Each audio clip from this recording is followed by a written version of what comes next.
Good morning, good afternoon everyone. आज हम पढ़ने जा रहे हैं class 10 IBSE subject English, book second, and book का टाइटल है resolution, story number 4 and title है फुटप्रिंट्स विदाउट फिट एंड इसके राइटर है अथर है एच.जी. वेल्स। जैसा कि आप सभी को पता है कि कुछ सिलेबस जो है वो डिलीट हुआ है, उसी के रिगार्डिंग हमने स्टार्टिंग में 2 स्टोरियां पढ़ी थी। द फिफ्थ स्टोरी सेकंड थी भूली, और उसके बाद थर्ड जो स्टोरी है ग्रोविंग अप पेंस, जो कि काफी इंटरेस्टिंग स्टोरी थी, टीनेजर्स की स्टोरी थी, समीर नामक बॉय की स्टोरी थी, वो डिलीट हो गई है हमारे सिलेबस से।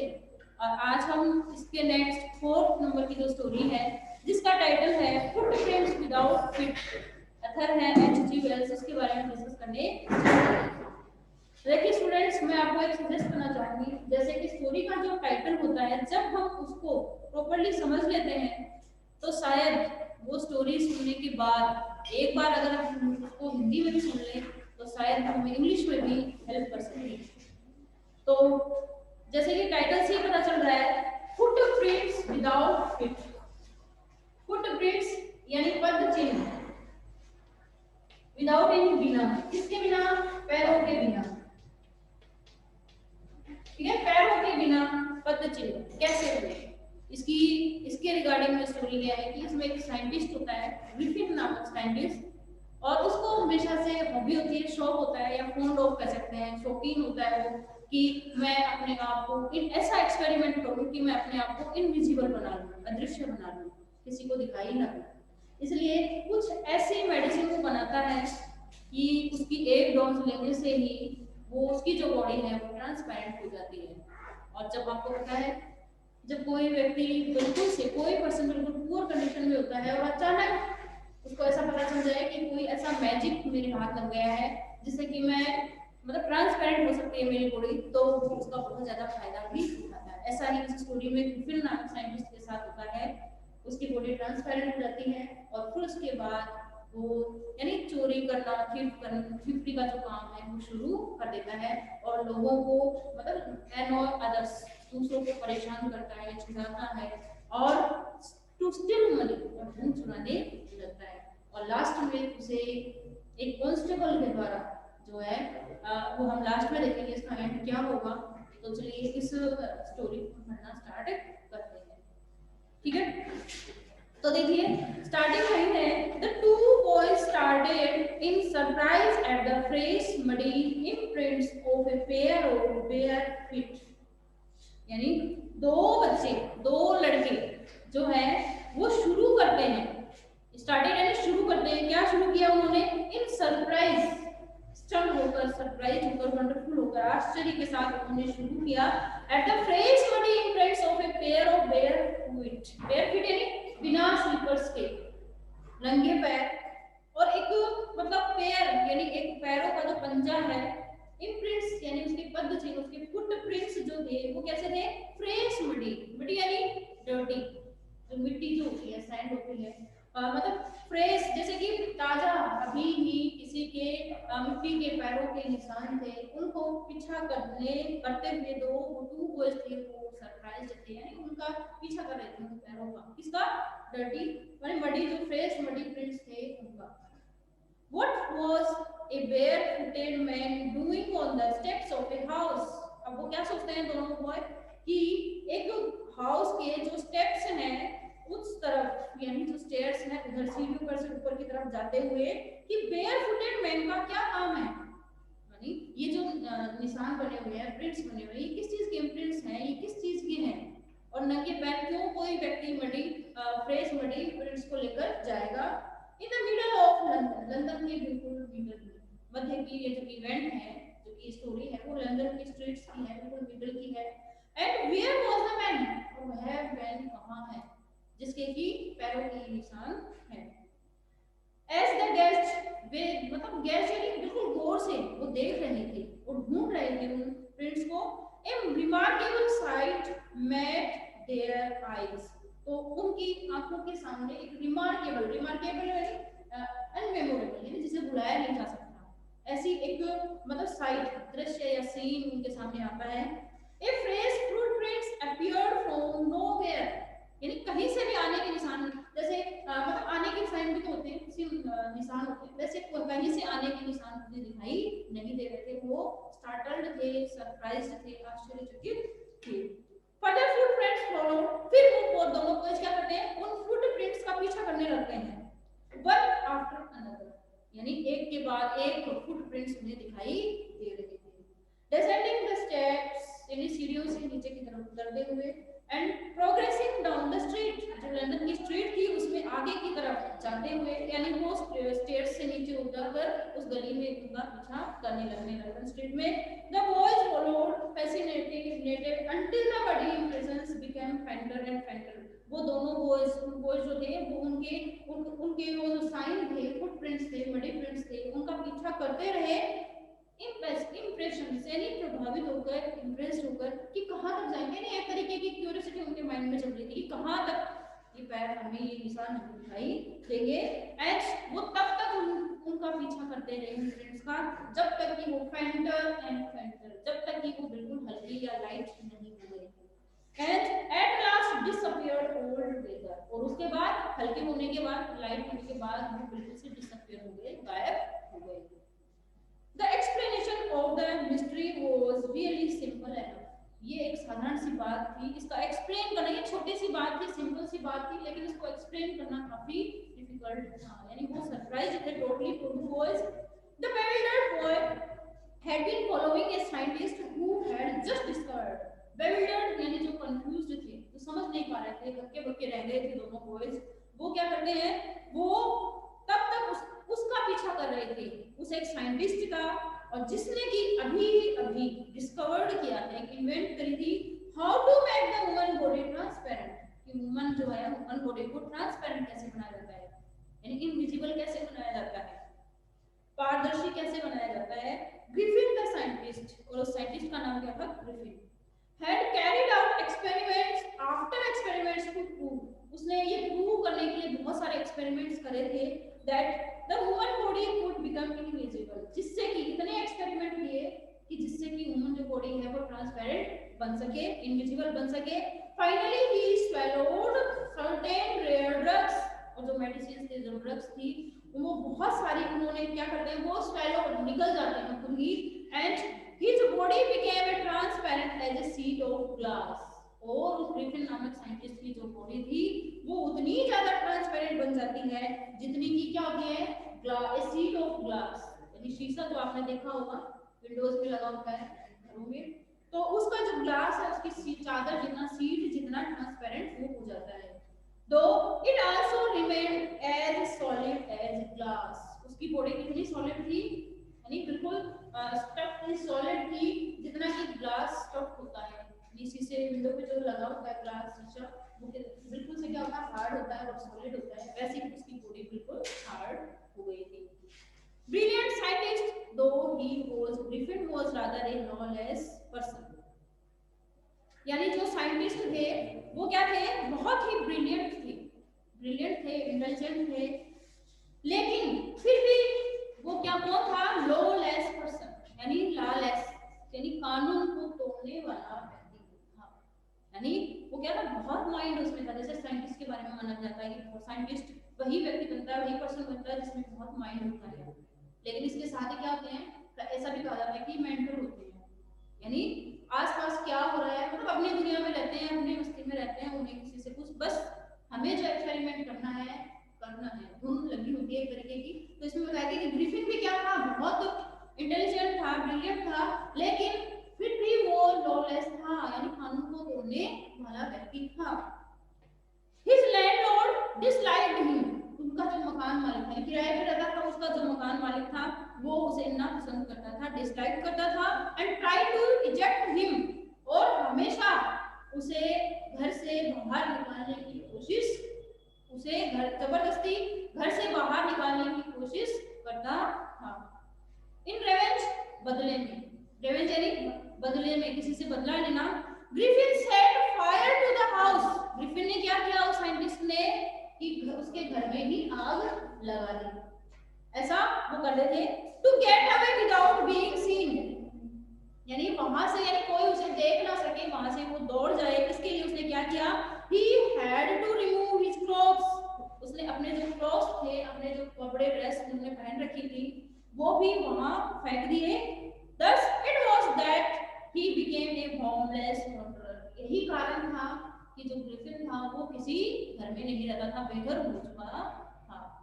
अब देखिए, अब क्या, देखिए इतना वो सन की माइंड का था कि किसी ने उससे ये कह दिया, मकान मालिक ने जहां वो रहता था, कि मतलब कुछ कहा होगा, कहा सुनी हुई होगी, और इतने में ही उसने क्या किया, उसके घर में ही आग लगा दी। और आग लगाने के कारण क्या हुआ, वहां से वो भाग जाता है, दौड़ जाता है, और दौड़ने के साथ ही अपने जो क्लॉथ्स थे उन्हें भी वो वही फायर में फेंक देता है, और इस तरह वो एक होमलेस वॉन्डरर बन जाता है, बेघर हो जाता है।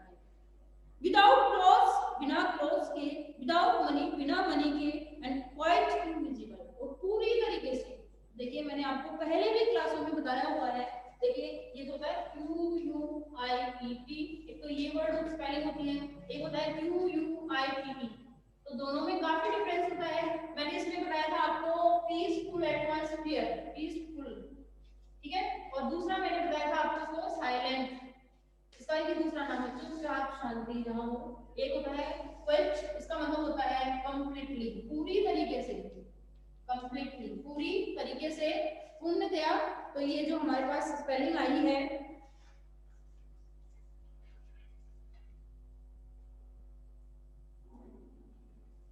to get away without being seen he had to remove his clothes, thus it was that he became a homeless wanderer without clothes, without money, and quite invisible until he happened to step in some mud। और फिर वहां से दौड़ने के और बचने के लिए वो क्या करता है, अब देखिए इसमें आया है without money and quite invisible, यानी पूरी तरीके से वो ट्रांसपेरेंट हो गया था, किसी को दिखाई नहीं दे रहा था, और उसके पास कोई मनी नहीं था, क्लोथ भी नहीं थे, और घर भी नहीं था। Until he happened to step in some muddy, mud यानी कीचड़ में वो चला जाता है, and left footprints as he walked, और इनविजिबल होकर, उसकी बॉडी इनविजिबल हो चुकी थी, और वो जैसे ही वो चल रहा था, उसके पैरों के जो निशान थे वो बनते हुए जा रहे थे, फ्रेश मडी वो बन रहे थे। He escaped easily enough from the boys who followed his footprints in London। London की जो स्ट्रीट्स थी वहां पे जो टू बॉयज उसका पीछा कर रहे थे उसके फुटप्रिंट्स का, वो उनसे तो वो आसानी से बच जाता है, इजीली एस्केप हो जाता है, बट लेकिन हिज एडवेंचर्स वर बाय नो मींस नाउ, लेकिन अभी उसके जो एडवेंचर्स यानी जोखिम वाले काम जो थे, एडवेंचर्स जो उसके थे वो उससे खत्म होने वाले नहीं थे, यानी अभी तो वो और कुछ बहुत कुछ करने वाला था। He had chosen a bad time of the year to wander about London without clothes। उसने एक बहुत बुरा समय चुना था लंदन की गलियों में घूमने के लिए, यानी बेघर, बिना घर के, होमलेस तरीके से घूमने के लिए बहुत गंदा बैड टाइम उसने चुना था। अब वो बैड टाइम क्यों था, क्योंकि अभी देखिए आगे आएगा कि जनवरी का मंथ चल रहा था, जनवरी में कैसी ठंड होती है हम सभी को पता है, और विदाउट क्लोथ्स बाहर निकलना बहुत बड़ी बात होती है, और बॉडी को ट्रांसपेरेंट बनाना तो और भी बुरी बात है, यानी नहीं रह सकते इतनी ठंड में हम। इट वॉज मिड विंटर, यानी मिड विंटर का टाइम था। The air was bitterly cold, and जो हवा थी बहुत ठंडी थी, and he could not do without clothes, और वो कपड़ों के बिना कुछ नहीं कर सकता था, ठंड में बाहर जाना कोई बिना क्लोथ्स के। Instead of walking about the streets, he decided to slip into a big London store for warm, यानी गर्माहट लाने के लिए, यानी गर्म कपड़े पहनने के लिए वो क्या करता है, लंदन की गलियों की एक शॉप थी, उस शॉप में वो एंटर होता है। वो क्या प्लान करता है, जाते हुए वहां से दौड़ते हुए, यानी अपना जो मकान मालिक था उसका घर तो आग में जला ही आया था, और अपना जो क्लोथ थे वो भी वहां फेंक आया था, और उसके बाद क्या करता है, घूमते हुए, मतलब ठंड उसे लग रही थी, और इसका सॉल्यूशन करने के लिए वो डिसाइड करता है कि मैं यही लंदन की जो स्टोर है उसमें यही किसी बड़ी सी दुकान में चला जाऊंगा, शॉप में चला जाऊंगा, वो ऐसा सोचता है। क्लोजिंग टाइम अराइव्ड, यानी शॉप बंद करने का समय आ रहा था, दुकानदार अपनी शॉप्स बंद करके जा रहे थे, shopkeepers, and as soon as the doors were shut Griffin was able to give himself the pleasure of clothing. और जैसे ही दुकानदार शॉपकीपर अपनी शॉप को बंद करके चला जाता है, वैसे ही ग्रिफिन क्या करता है, अंदर चला जाता है, and the pleasure of clothing and feeding himself without regard to expense, यानी बिना किसी खर्चे के और बिना किसी की परमिशन लिए, वो सिर्फ कपड़े पहनने के लिए, वार्म करने के लिए और फीडिंग खाना खाने की डिलीवरी का वो क्या करता है, उसके अंदर इंटर हो जाता है। ही ब्रोक ओपन बॉक्सेस, उसने जो बॉक्स थे उनको ओपन किया और उनको ओपन कर दिया, तोड़ दिया। एंड रैपर्स, और जो भी रैपर्स रखे हुए थे, यानी जो सामान रखा हुआ था रैपर करके बिल्कुल पैक करके उनके रैपर्स को फाड़ देता है, बॉक्सेस को। And fitted himself out with warm clothes, और अपने आप को जो गर्म कपड़े वहां पे थे उनसे बिल्कुल से फिट तरीके से पहन लेता है, उनको अपने आप को पूरा फिटिंग कर लेता है। सून जल्दी विद शूज, जूते वो पहन लेता है। एंड ओवरकोट, एक लंबा कोट वो पहन लेता है। And A white brimmed head, और एक ब्रिम्ड यानी जिसमें झालरी लगी हो या एम्ब्रॉयडर जो हो वो हेड टोपी पहन लेता है white. And he became a fully dressed, पूरी तरीके से अपने आप को ड्रेसअप कर लेता है। एंड विजिबल पर्सन, खास बात ये थी इसके एक्सपेरिमेंट की, कपड़े पहनने के बाद क्या दिखाई देता था, दिखाई देने लगता था। ठीक है, तो वो कहता है विजिबल पर्सन, विजिबल है दिखाई देने लगता है सबको। In the kitchen of the restaurant, वही रेस्टोरेंट की जो किचन थी उसके अंदर, ही फाउंड कोल्ड मीट, उसे खाने का सामान मिल जाता है, कोल्ड मीट एंड कॉफी मिल जाती है। And he followed up the meal with sweets, फिर वो खाना खाने के बाद मिठाइयां भी खाता है। एंड वाइन टेकन, और थोड़ी ड्रिंक होती है उसको भी वो पीता है। From the grocery store, grocery Ansari की शॉप थी, वहां से वो ये सारा सामान लेता है। Finally he settled down to sleep on a pile of quilts, quilts यानी रजाइयां, पाइल यानी ढेर, रजाइयों का ढेर था, वहां वो बैठ जाता है आराम करने के लिए, वहीं से नींद आ जाती है, स्लिप हो जाता है, वो सो जाता है। अब आगे देखिए क्या होता है इसके next. If only Griffin had managed to wake up in good time, all might have been well.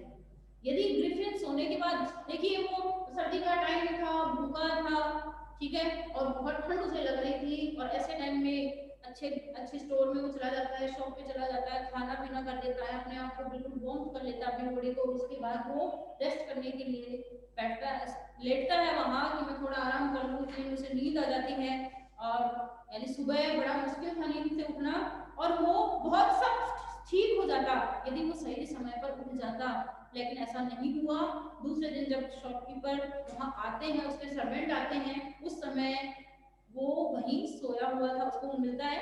If only Griffin had managed to wake up in good time, यदि सही समय में ग्रिफिन उठ जाता तो सब कुछ मैनेज हो सकता था। All might have been well, सब कुछ ठीक होता। एज इट वाज, जैसा था वैसा ही हो जाता। He didn't get up until, वह नहीं उठा अंटिल, जब तक कि द असिस्टेंट्स यानी सर्वेंट्स मान लीजिए were already arrived next morning, अगली मॉर्निंग को वो पहुंच चुके थे, उससे पहले उठा नहीं है। When he saw a couple of them approaching, जब उन्होंने देखा कि वहां कोई पहुंचा हुआ है पहले से, यानी सारे सामान को, बॉक्सेस को हौच-पौच कंडीशन में देखा, ही पैनिक, दोनों सर्वेंट्स जो थे वो क्या हो गए, डर गए। एंड बिगन टू रन, वो दौड़ने लगे, वहां से रन करने लगे। द नेचुरली गेव चेस्ड, और द नेचुरली गेव चेस्ड, और उन्हें ऐसा लग रहा था चेज पीछा कर रहे हैं हम किसी का, ऐसा उन्हें लग रहा था। In the end he was able to escape only by quickly taking off his newly found clothes. फिर उसको क्या लगा, जैसे वो सर्वेंट इधर-उधर डर गए और इधर-उधर दौड़ने लगे, तो उसने क्या सोचा कि ये मुझे पकड़ लेंगे दोनों, और उसने क्या किया कि जो कपड़े उसने पहने थे या जो क्लोथ्स उसने पहने थे, न्यूली क्लोथ्स उन्होंने पहने थे, वो सारे को क्या करता है, टेकिंग ऑफ कार फेंकता है। And so once more he found himself invisible, एक बार दोबारा वो क्या करता है, उनसे बचने के लिए वो क्या करता है, क्लोथ्स पहन लिए, मतलब वो विजिबल हो गया। अब उनसे, उन दोनों सर्वेंट से बचने के लिए वापस उसने अपने क्लोथ्स फेंक दिए, और एक बार दोबारा उसने अपने आप को इनविजिबल बना दिया। बट लेकिन नेक्स्ट इन द चिल जनवरी, जनवरी के महीने में इतनी ठंड होती है उस समय, this time इस समय he decided to try the stock of a theatrical company in the hope of finding not only clothes but also something that would hide the empty space above the soldiers. अब उसने क्या किया, किसी shop में नहीं, अब तो मुझे किसी थिएटर वाली कंपनी में जाना चाहिए, यानी नाटक मंच पे जाना चाहिए, नाटक जहाँ हो रहा हो ऐसी थिएटर में मुझे जाना चाहिए। और इस आशा के साथ, उम्मीद के साथ कि ना केवल मैं वहां पर क्लोथ्स ही मुझे मिले, बल्कि कुछ ऐसा भी मुझे मिल जाए जिससे कि मैं अपने जो सोल्जर्स होते हैं, कंधे होते हैं, इनके ऊपर का हिस्सा,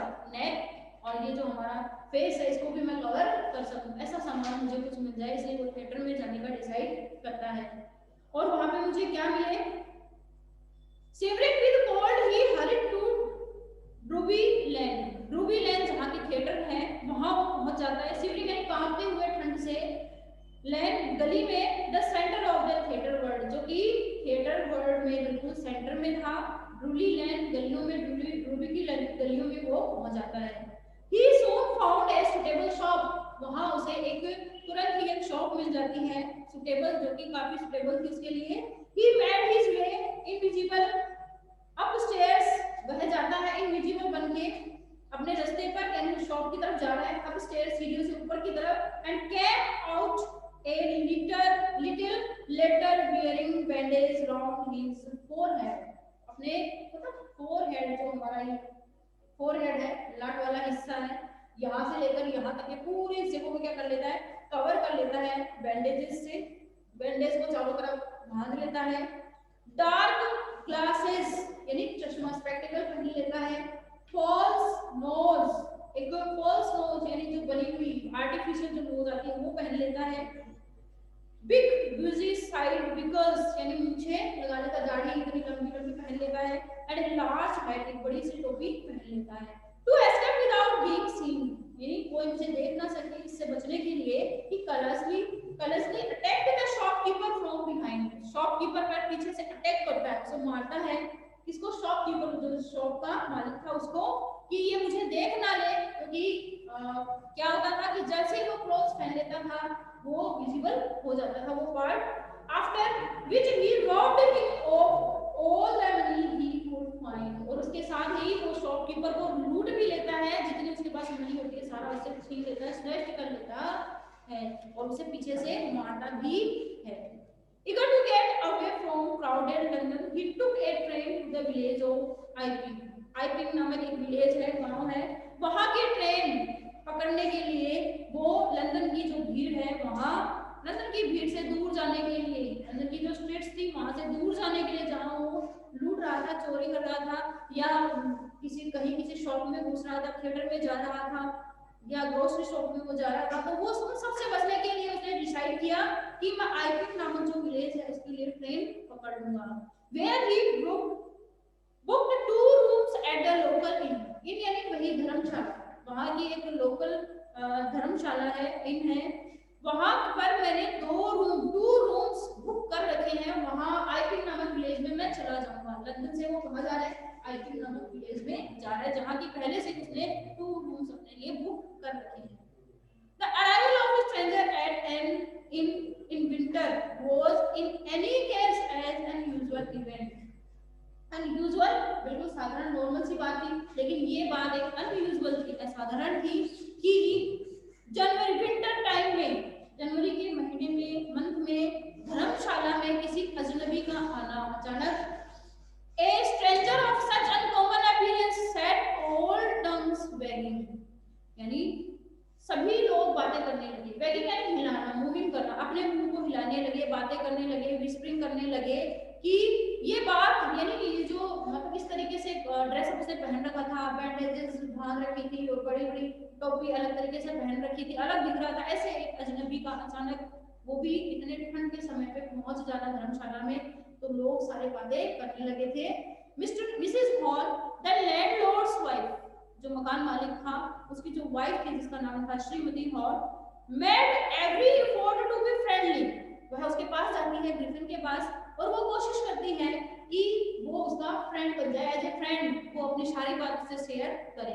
but Griffin had no desire to talk, लेकिन ग्रिफिन की इच्छा नहीं होती बात करने की, एंड टोल्ड हर, वो उससे कहता है उससे कहता है मिसेस हॉल से, My reason for coming to Iping is a desire for solitude. Solitude यानी loneliness, इसको underline कर लो solitude को, कई बार synonym पूछे जाता है, what is the synonym of solitude? इसका आएगा loneliness, एकांतपन, अकेला, तो ध्यान रखिए इसका। तो देखिए जब वो मिसेस हॉल उससे कोशिश करती है कि वो उसके साथ फ्रेंडली हो जाए, फ्रेंडली वे में बात करे, तो वो उसे क्या जवाब देता है ग्रिफिन, उसे कहता है my reason for coming to Iping, यानी इस आइपिंग विलेज में मैं जो आया हूँ उसका आने का एक ही रीजन है कि मुझे एकांतपन चाहिए। I don't wish to be disturbed in my work, मैं नहीं चाहता कि मेरे काम में, मेरे वर्क में कोई मुझे परेशान करे। बिसाइड्स, इसके अलावा, an accident has affected my face, और मैं आपको बता दूं कि एक एक्सीडेंट हो गया था मेरा, इसीलिए मेरा जो पूरा फेस है वो क्या हो गया, अफेक्टेड हुआ है। यानी इसीलिए मैंने पूरे चेहरे पे बैंडेज बांध रखी है और इस तरीके से मैंने ये अपना ड्रेसअप कर रखा है।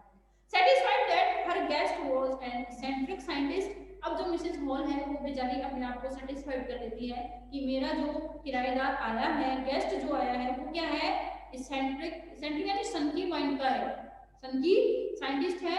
And in view of the fact that he had paid her in advance, इसके अलावा वो अपने आप में सेटिस्फाइड हो जाती है कि इतने किराएदार आते हैं कोई एडवांस नहीं देता, लेकिन ग्रिफिन क्या करता है, आखिरकार उसके पास चोरी की मनी थी, उसने क्या किया, उसे एडवांस दे दिया। Mrs Hall was prepared to excuse his strange habits, Mrs जो हॉल थी वो तैयार थी कि इसके जो भी इस अजनबी ने जो अजनबी हरकतें की है, आदतें की हैं, उनके लिए मैं इसे क्षमा कर देती हूँ, एक्सक्यूज कर देती हूँ। एंड इरिटेबल टेम्पर, इरिटेबल यानी गुस्सा दिलाने वाला, एंग्री टाइप का जो टेम्पर है उसके लिए वो उसे क्षमा कर देती है, एक्सक्यूज कर देती है, चलो कोई दिक्कत नहीं, किराएदार है अपनी जगह है, लेकिन इसने मुझे एडवांस में तो दिया है। But the stolen money didn't last long, लेकिन चुराया हुआ धन इतने लंबे समय तक नहीं चल सकता था, उसने 1 महीने का एडवांस दे दिया। And presently Griffin had to admit that had no money ready cash, और अगले ही महीने ग्रिफिन को 1 महीना पूरा हो जाता है और अगले ही महीने ग्रिफिन उसे जवाब देता है मिसेस हॉल को कि मेरे पास एडवांस में पे करने के लिए कैश नहीं है। ही प्रिटेंडेड, वह बहाना करता है, क्या कहता है मिसेस हॉल से, हाउएवर फिर that he was expecting a cheque to arrive at any moment, किसी भी समय तो मेरा बड़ा सा चेक आ सकता है और मैं आपको कभी भी पे कर दूंगा। शॉर्टली आफ्टरवर्ड्स ए क्यूरियस एपिसोड अक्यूर्ड, इस तरह एक छोटा सा क्यूरियस एपिसोड जो है वो घटित होता है, हैपन होता है। Very early in the morning, अगली सुबह जल्दी ही, एक clergyman and his wife were awakened by noises in the study, यानी एक क्लर्जीमैन यानी पादरी जो है और उसकी वाइफ है वो दोनों ही वहां आते हैं और आवाज करने लगते हैं, शोर करने लगते हैं। क्रीपिंग डाउनस्टेयर्स, सीढ़ियों से नीचे की तरफ रेंगते हुए, that heard that chink of money being taken from the clergyman's desk, यानी वो उधर घूम रहे होते हैं कि स्टडी, मान लीजिए ग्रिफिन है, यानी क्लर्जीमैन पादरी जो लोग होते हैं वो क्या होते हैं, चर्च में बैठ के स्टडी किया करते हैं, तो वो स्टडी कर रहे थे, तो उस दौरान उन्हें कुछ आवाज सुनाई देती है, क्लर्जीमैन पादरी और उसकी वाइफ स्टडी कर रहे होते हैं कि आवाज सुनाई देती है और वो उससे जाग जाते हैं। क्रीपिंग डाउनस्टेयर्स, फिर वो धीरे धीरे चलते हुए सीढ़ियों से नीचे की तरफ आते हैं।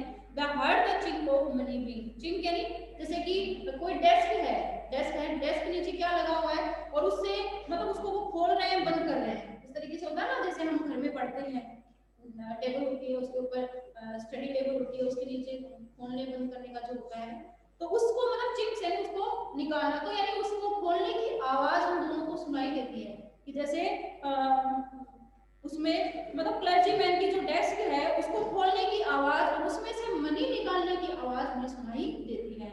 विदाउट मेकिंग एनी नॉइज, बिना कोई आवाज की।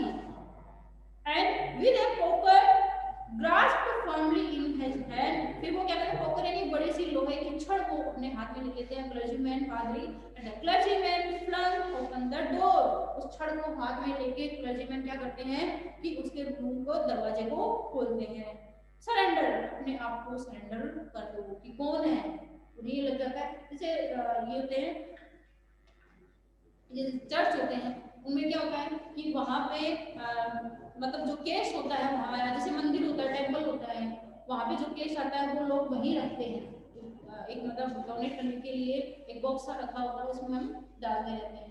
तो वैसे ही चर्च में भी वहां क्लर्जीमैन ने, पादरी ने और उसकी वाइफ ने जो केस था वो रख रखा था, लेकिन जब उन्हें मतलब वो पढ़ रहा होता है, फिर मतलब पढ़ रहे होते हैं लेट तक और इतने में ही उन्हें वो आवाज सुनाई देती है और वो वहां पहुंच जाते हैं, मतलब जो चोर है, थिप है, जो मनी वहां से चुरा है उसके लिए, और वो गेट को खोलते क्या कहते हैं, सरेंडर, अपने आप को सरेंडर कर दो जो भी चोर है। Then to his amazement he realized that the room appeared to be empty, फिर वो दोनों सरप्राइज हो जाते हैं, आश्चर्यचकित हो जाते हैं कि रूम तो बिल्कुल खाली था, कोई नहीं था। He had his wife looked under the desk. उस डेस्क के नीचे की तरफ देखते हैं जहां वो बॉक्स बना हुआ था, और वो उसके नीचे की तरफ दोनों झुककर देखते हैं। एंड बिहाइंड द कर्टेन्स, और पर्दे जो लगे हुए थे चर्च में उसकी तरफ भी देखते हैं, उनके पीछे भी। And even at the chimney, chimney जो जल रही थी उस चर्च में उसकी तरफ भी देखते हैं। There wasn't a sign of anybody, वहां पे कोई साइन उन्हें दिखाई नहीं दे रहा था। Yet the desk had been open, लेकिन जो डेस्क था वो क्या था, खुला था। And the housekeeping money was missing, और जो घर का सामान लाने के लिए या जो सामान मनी रखी हुई थी वो सारी गायब थी। एक्स्ट्रा ऑर्डिनरी अफेयर, यानी ये तो असाधारण मामला, असाधारण मैटर है। The clergyman kept saying for the rest of the day, clergyman पूरे दिन यही बात कहता रहा कि मनी भी चोरी हो गया और चोर का भी पता नहीं चला। But it was not as extraordinary as the behavior of Mrs. Hall's furniture a little later that morning.